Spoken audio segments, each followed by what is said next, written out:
Ndabasuhuje mu izina rya Yesu Kristo. Uyu ni umwanya tugiye kuganira amagambo y'Imana ari gufasha umutima wanjye. Ni amagambo dusanga mu byakozwe n'intumwa igice cya 9. Turasoma duhere ku murongo wa 36. Dusome mu izina rya Yesu. Haravuze ngo, kandi Yopa hari umugore w'umwigishwa witwaga Tabita, risobanurwa ngo Doruka. Uwo mugore yagiraga imirimo myiza myinshi n'ubuntu bwinshi. Muri iyo minsi ararwara arapfa, bamaze kumwuhagira bamushyira mu cyumba cyo hejuru. Kandi kuko irudahari bugufi bw'Iyopa, abigishwa bumvise ko Petero ari yari, bamutumaho abantu 2 bamwinginga bati, ngwino uzi iwacu ntutinde. Petero arahaguruka ajyana nabo. Asohoyeyo bamujyana muri icyo cyumba cyo hejuru. Abapfakazi bose bahagarara iruhande rwe barira, berekana amakanzu n'imyenda Doruka yababoheye akiriho. Petero abaheza bose, arapfukama arasenga, ahindukirira intumba ati, Tabita haguruka. Arambura amaso, abonye Petero arabyuka aricara. Petero amufata ukuboko aramuhagurutsa, maze ahamagara abera n'abapfakazi, amubaha ari muzima. Bimenyekana Yopa hose, benshi bizera umwami. Nuko amara iminsi myinshi Yopa acumbitse kwa Simoni umuhazi. Imana ishimwe cyane. Ndi gufashwa n'iri jambo, ndashaka ko tuganira ku ijambo rifite insanganyamatsiko ivuga ku mirimo. Iyi mirimo niyo Yesaya yavuze ngo muvuge ko abakiranutsi bazagubwa neza, kuko bazatungwa n'imirimo y'amaboko. Ndi gufashwa n'iri jambo cyangwa ndi gutegurira ijambo, nabonye uburyo abantu benshi bakunda kwitiranya ibintu. Bamwe bakitiranya imirimo no kuba waririmba, no kuba washumba itorero, no kuba wadiyakona. Bikora ibyo byose, ariko hirya yaho ushyiremo imirimo. Inkuru twasomye za Dorukasi, Tabita cyangwa, zavuze ko ari umugore wagiraga imirimo myinshi. We ntiyagiraga umurimo, yagiraga imirimo myinshi, niko Bibiliya ivuze ngo, kandi akagira n'ubuntu bwinshi. Urumva, hirya y'imirimo yagiraga n'ubuntu. Imirimo nshaka kuvuga uyu mwanya bitandukanye na kwa kundi umuntu aza akavuga ngo Imana yarambwiye ngo ninyikorere. Uwakihutira muri korari akibwira ko ariho umurimo uri. Jya muri korari nibyo, urepete, uririmbe, ucurange, usirimbe, ariko hirya y'ibyo ugira imirimo yo mu biganza. Turi buze kubona inyungu z'imirimo. Nimvuga imirimo, ndavuga ku bitabo Imana ifite. Bibiliya igaragaza ko mu ijuru hari ibitabo 3 Imana ifite. Icya mbere ni igitabo cy'ubugingo yandikamo abakiranutsi. Icya kabiri ni igitabo cy'ibiganiro, ari cyo umuhanuzi Maraki yavuze ngo iyo abantu b'Imana bateranaga baganira, ngo ibitabo byarabumburwaga ngo bikaba urwibutso, ngo ibyo bintu baganiriye ngo bikajya bihora biba urwibutso. Cyo ni igitabo cya kabiri. Igitabo cya gatatu ni igitabo cy'imirimo.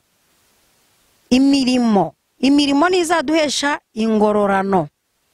Umunyamasengesho umwe yigeze kujya mwiyerekwa, abampaye iyo nkuru bavuga ko yari yajyanywe mu ijuru, ariko ngo asa n'uwapfuye. Ngo agiye mu ijuru, ngo akajya abona amazu. Ayo mazu arimo yubakwa, ariko nta mufundi uyakozeho. Yajya kubona akabona ngo hagiyeho ngo nk'idirishya, hagiyeho nk'itafari, hagiyeho, ariko nta mufundi uri kubikora. Ngo abaza marayika wamwerekaga, aramubaza ati, se biriya ni ibiki? Ati, iyo nzu ubona iri kwiyubaka, nyirayo mu isi hari imirimo akoze. Hari umukene agaburiye, hari umushonje ahaye, hari umuntu agiriye neza, nyirayo ari gukora. Ngo ariko akabona n'izindi ziparitse zitajya zibuja, ngo ni abantu batangiye imirimo bageze hagati barayihagarika. Imana itugirire neza cyane. Kandi na Yesu haraho yavuze ngo nari nshonje muramfungurira, nari nambaye ubusa muranyambika. Iyo mirimo nshaka kukumvisha ni ya mirimo uvuga uti hari umurwayi uri mu bitaro reka mushyire ibiryo, hari umupfakazi ukeneye igitenge reka mugurire igitenge, hari imfubyi ikeneye kwishyurirwa minerivare reka nyishyurire.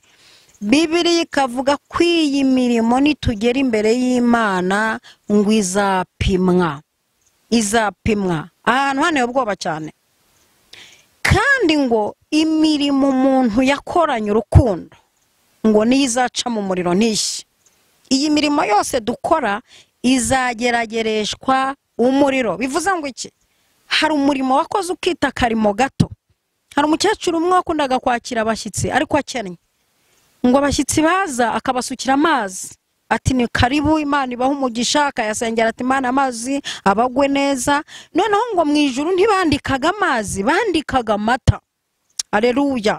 Iki gihe cyo gupima uyu murimo urumva ko ntabwo uzashya kuko yawukoranye urukundo. Hari n'abantu bakora imirimo ariko ntibayikorana urukundo, bakayikora bahatwa. Urugero nk'abantu baba nko muri za korari, nkunda kuzitangaho urugero kuko nazibayemo. Ugasanga muri korari habaho igikorwa cyo gufasha, ukabikora kubera ko nutabikora ku cyumweru bazaguhana. Uwo ntabwo ari umurimo uzanyura mu muriro ngo urokoke. Hari imirimo izahera mu muriro neza neza, imirimo utakoranye urukundo izashya. Ariko umurimo wakoranye urukundo nushaka ube waratanze igiceri cy'ijana waragikoranye urukundo, ngo uzagishyira kizapimwa, ngo gihita kigaragara nkaho ari ikintu kinini wakoze. Imana itugirire neza. Kuri iyi mirimo Obadiya yari umuhanuzi, yakoranye na Elisa, bari muri groupe imwe.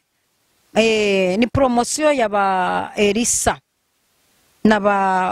n'abandi bakozi b'Imana. Obadiya uyu ngo yari umukene ariko akagira imirimo. Igihe kimwe Obadiya ngo ahisha abahanuzi ngo mu buvumo, ngo hamwe agenda ahishamo 50 ahandi 50, ngo akajya ajya kwikopesha ibiryo akabinyuziwe kandi bashonje akabishyira abantu yabitse yahishe. Ngo igihe kiragera Obadiya ararwara arapfa. Apfuye iyi mirimo ni igipfa. Ushobora gukena ariko imirimo ikazakurokora. Ushobora gupfa warakoze ariko iyi mirimo ni igipfa. Imana ishimwe. Obadiya ngo arapfa, ikiriyo kirarangira, ntihabone kumwishyuza. Hashize iminsi ngo abishyuza baza gutera umugore. Baramubwira ati burya nubwo umugabo yapfuye hari amadeni yari adufitiye, kandi amadeni ni manini ntiwayashobora. None aya madeni aba bana bawe barabingurane, turabajyana babingurane. Mudamu arangije arababara cyane, ngo asanga umuhanuzi w'Imana Elisa. Aramubwira ati muntu w'Imana afite ikibazo. Mugabo wanjye yari umuhanuzi, yari umukozi w'Imana, yagiraga imirimo myiza. Urabizi ko yapfuye ariko abishyuza bamereye nabi, bari kumbwira ngo barantwarira abana. Elisa aramubwira ati mbwira nimba ari ikintu ufite imuhira, utiri uvuga amagambo menshi, ufite iki? Aramubwira ati mfite utuvuta. Aramubwira ati genda mu baturanyi bawe utire, ariko ntutire bike. Iyo hari imirimo twabitse ahantu turatira tugatabarwa. Reba ukuntu iyi mirimo yarokoye uyu muryango, kandi nyiri imirimo yarapfuye. Kwifurije gukizwa ari kugira imirimo, ukore uririmbira Imana ari kugira n'imirimo, uyobora ari ushyiremo n'imirimo, imirimo y'amaboko, imirimo ishorewe n'ubuntu. Mana ishimwe. Ngo amaze kumubwira avuye imbere y'umuhanuzi amubwiye ngo atire ibintu ariko ntatire bike, aragenda mu baturanye. Urugo rwa mbere aratira, urwa kabiri aratira, ngo aritonda aratira pe.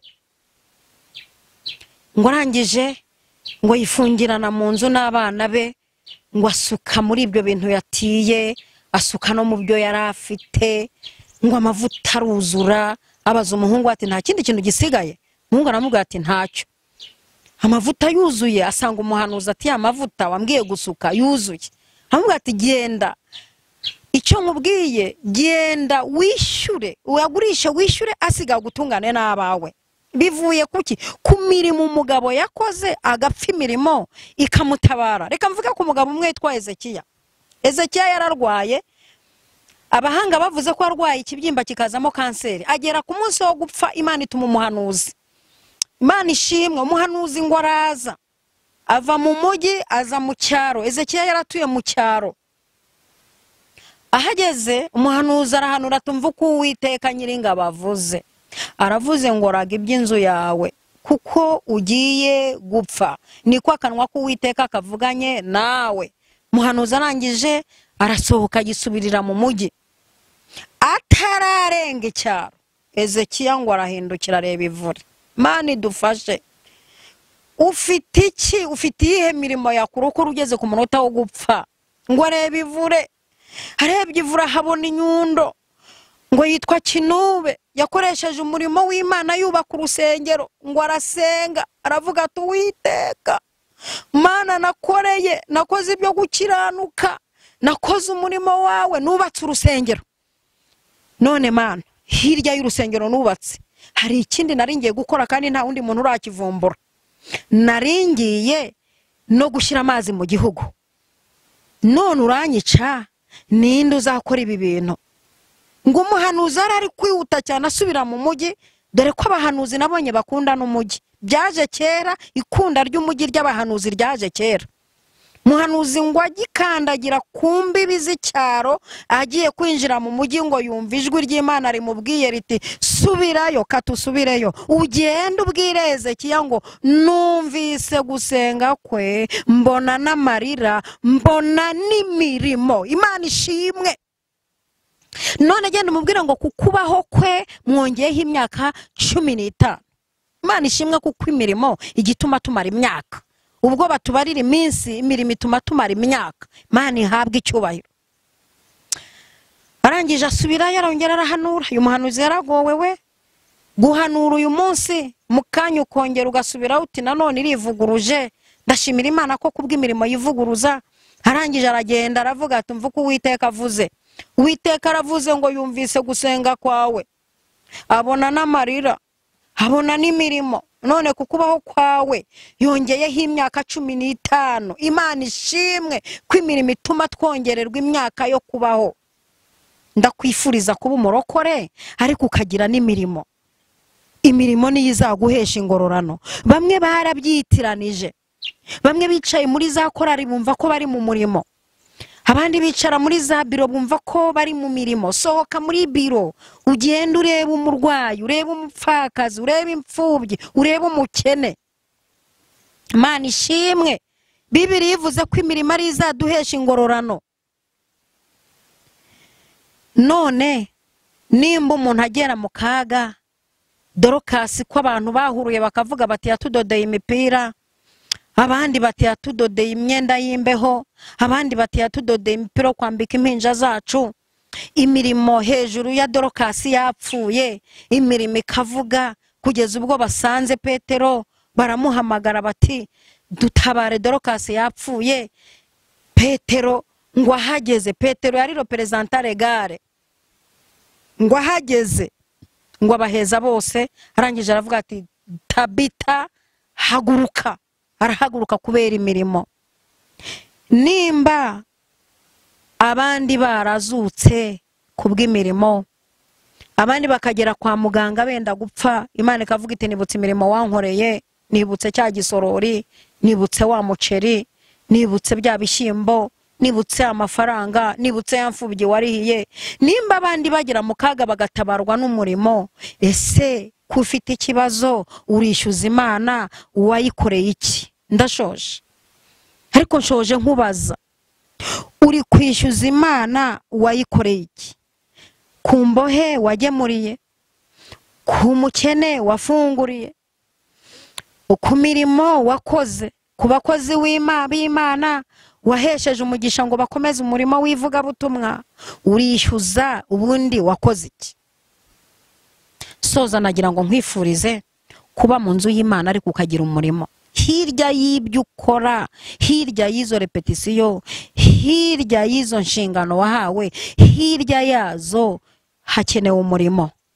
Nagira ngo ngusengere we wari waracitse intege, we wabikoraga, inzu zawe mu ijuru zikiparika zikaba zitacyubakwa, we wari waratangije iby'umwuka ukaba uherutse iby'umubiri, wowe wigeze gukora ugahagarara, ndagira ngo nsoze ngusengera. Imana iguha imbaraga zo gukora umurimo.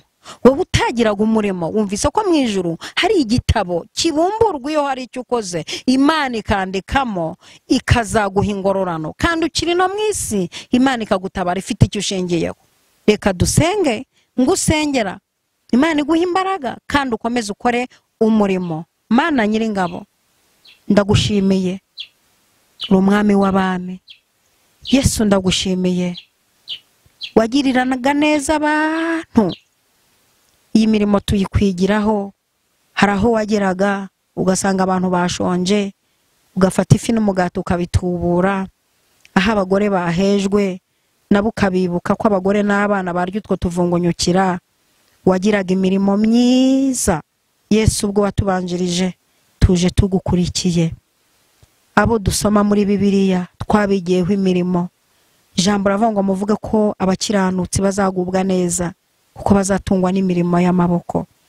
Sabiye umuntu wese unkurikiranye, musengeye musabira imbaraga zo gukora umurimo, musengeye musabira imbaraga zo gukora ibyo yatangiye. Kandi umuntu wabaye mu nzu yawe ariko ntagire imirimo, ndamusengeye kugira ngo umuhe imbaraga zo gukora umurimo wawe. Haleluya.